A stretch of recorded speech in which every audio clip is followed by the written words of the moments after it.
It's been 25 years since the siege in Waco. Have we learned anything?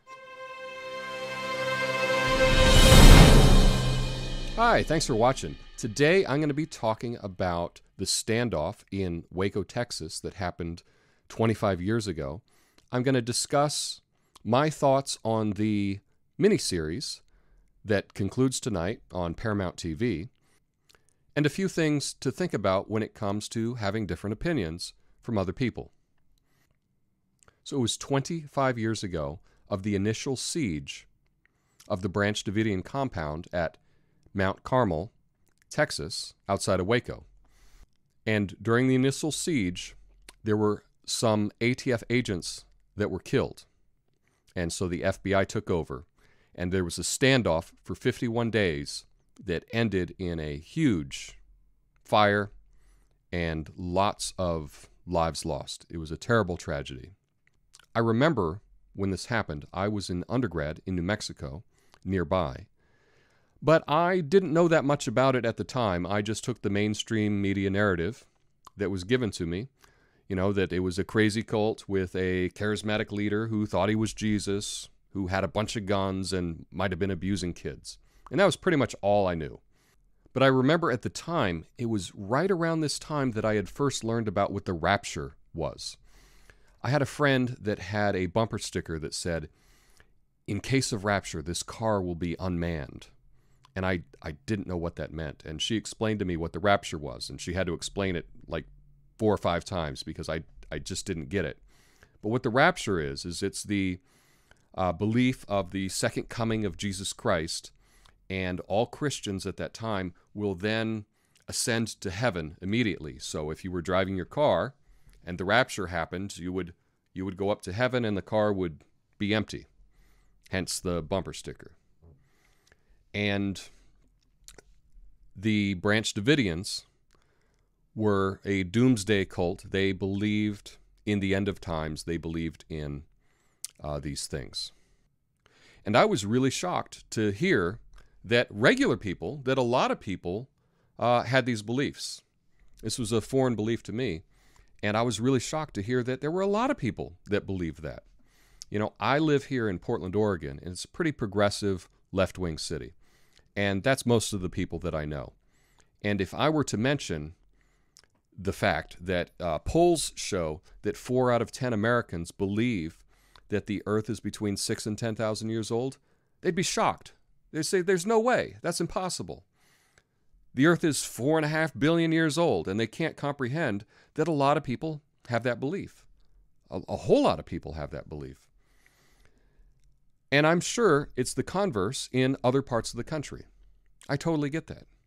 And thinking back to college, I was shocked to find out that my friend had this belief that was so different than my own. That's one of the biases that we have. We believe that all people believe what we believe until proven otherwise. We just assume that people think like us. I know that when I meet someone my own age, I assume that they think that Oasis is one of the greatest rock bands of all time. And I am often shocked to find out that they've never even heard of them. Right? But that's my own bias, right? I think everyone is an Oasis fan. Turns out I'm wrong, right? And it's the same thing here. And that's what I was thinking about when I was watching this miniseries, about how we can have different beliefs, but we're really not that different as people.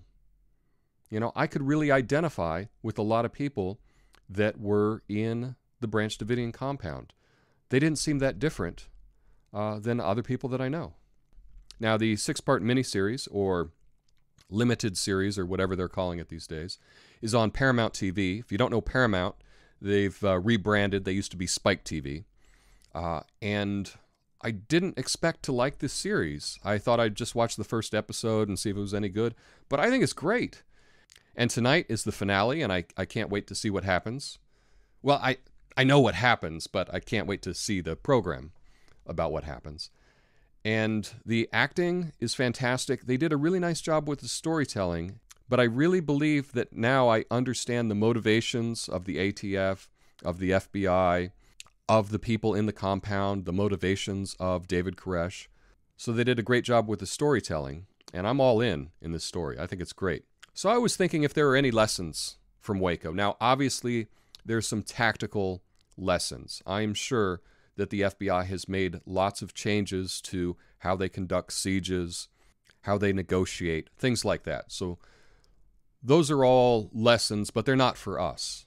But this is something that we should have learned a lot from. This was a case that involved weapons, legally purchased weapons. And when we look at what's happening now with the school shooting in Florida, that dealt with legally purchased weapons. This has been an issue my entire life. We should probably learn something, right? Or we're just going to keep repeating and repeating and repeating events. I decided to do some research and find out what we've learned since Waco. And surprise, surprise, there's not been a whole lot of reporting about it. It's as if we don't want to learn. I think this is a really important topic, something that someone should be reporting on. What can we learn from this? And I didn't find much. There's a couple books. But I didn't find much in the mainstream media about what we have learned since Waco, especially when it comes to guns. What I see today, especially in the gun debate, is we have a whole lot of people getting on a soapbox, putting other people down for their point of view, but I'm not seeing a whole lot of solutions. Now, do I have the solutions? Absolutely not. I don't have the solutions. I'm not even sure what I've learned. But I'm looking for solutions, and I would like to see more people looking for solutions rather than grandstanding. But let me know, have you watched this series on Waco? What did you think about it? Let me know in the comments. Peace. You can help me reach my goal of 500 subscribers by clicking the like button and subscribing. Thanks.